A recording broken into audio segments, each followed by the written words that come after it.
Remember the rainstorms we had last month? It was quite an experience for all of us, but you'd be hard-pressed to find a group of people more intimately involved with the weather than the people we're going to show you now. Here's Dominic Fulgoni.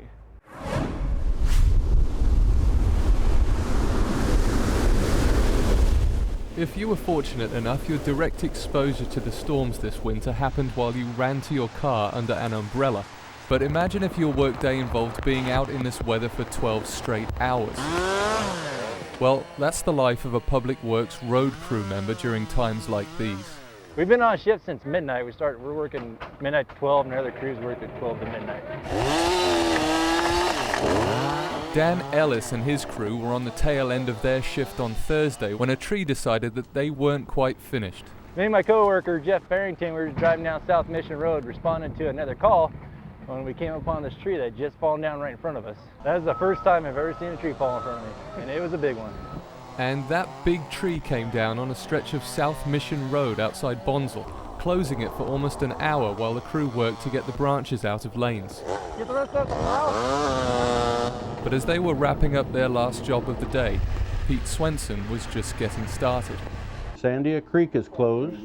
Back at Station 57 in Bonsall, Pete's getting a briefing from the outgoing shift supervisor and planning how to attack the next 12 hours of storms. See you at midnight. Okay, boss. Be safe. Did you get a chance to fuel my saw here? The crew get their gear prepped for what will be a long day of cutting and clearing. Go East Mission to Live Oak Park, come in, there's a tree and wires there. Establish what kind of wires they are. Make sure Station M knows that SDG&E and telephone has been notified. This is Pete, 2632. Dennis? Yeah. 2632 East Live Oak.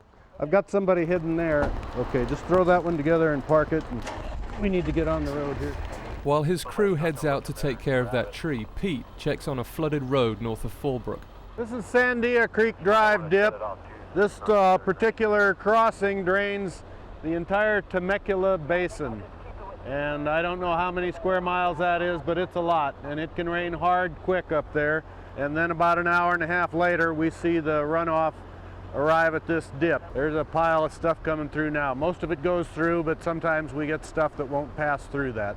This can be closed anywhere from 2 hours to a week. There's a tree down blocking both lanes, approximately 24-inch diameter. 10-4, we'll respond to that. 5-7 Baker, 5-7. Pete calls in some heavy equipment to meet at another blocked road, but when they get there, the situation's changed. Turns out our tree call over on Paula Temecula had been handled by the fire department, so we're responding back towards town. Back in town, it doesn't take long for Pete to find his next challenge. Normally, if we had all our crew, we'd have a traffic control set up, but the way it is now, we're just kind of out here winging it. This is Pete.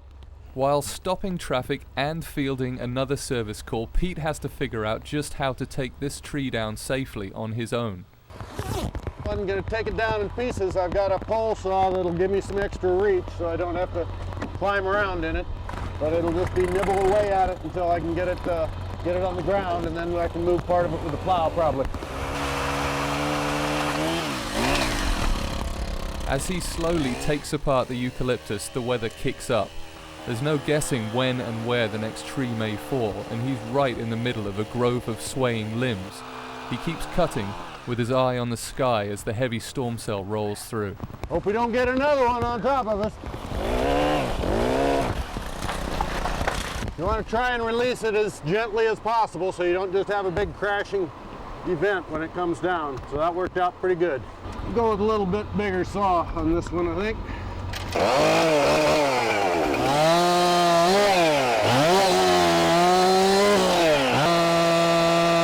After about 20 minutes of work, the tree is almost out of the road, but then a couple of residents let him know that a pine has fallen right around the corner. Okay, I'll be right up there. Lucky for Pete, two of his crew who wrapped up elsewhere show up to join in on the fun. That big stuff I'm going to plow.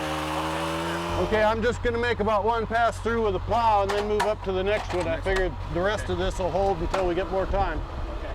The county's Department of Public Works repeats scenes like this throughout the county, non-stop when big storms roll through. Crews like Pete's make sure that the roads stay clear of trees, rushing water and rocks. You know, I love my little plow. As this storm ends, they'll get moving on with cleanup, more preparation and maintenance. Here at the second tree, Pete runs into a problem when the chainsaw gets stuck. But no matter, when in doubt, get a bigger saw.